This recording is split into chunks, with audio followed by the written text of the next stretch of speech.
en Afrique du Royaume, où les personnes ont déposé leur candidature, donc selon des critères bien définis. La formation est assurée par des professionnels du secteur hospitalier privé français. Elle vise à préparer les candidats à mieux intégrer leur vie professionnelle future. Plusieurs modules sont programmés. Le premier module concerne la législation française ainsi que l'exercice professionnel en France concernant l'exercice professionnel infirmier, aide-soignant, donc puisqu'il y a quelques différences entre nos deux pays. Puis il y a un module correspondant à l'hygiène hospitalière. Ce n'est pas le premier recrutement du genre.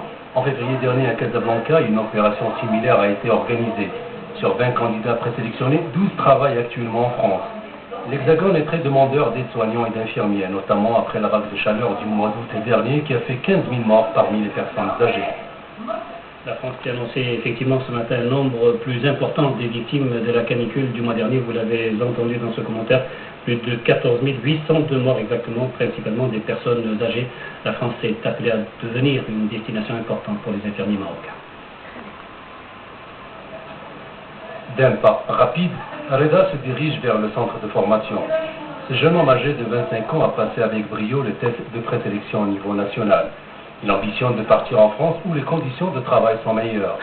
S'il est reçu, il signera un contrat de recrutement de 12 à 18 mois.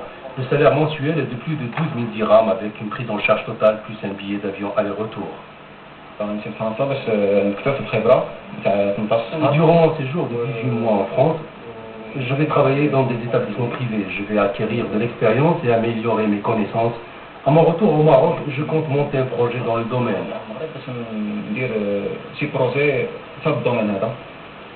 Même projet chez Raja. Cette candidate de 33 ans est licenciée en biologie animale. Son diplôme universitaire ne lui a pas permis d'intégrer le monde du travail. Alors, elle a suivi une formation d'infirmière. Depuis 1 an, elle travaille dans des cliniques privées. Et la salaire ici au Maroc, c'est pas très motivant. C'est vrai qu'on travaille, que c'est un métier noble, mais ça n'empêche que les gens ils font d'efforts et ils doivent être récompensés de la même manière. Tant qu'on travaille bien, on doit être bien rémunéré. Durant 2 jours, Reda et Raja ainsi que 18 autres candidats passeront le test de sélection. S'ils sont reçus, ils partent pour la France d'ici 1 mois et demi.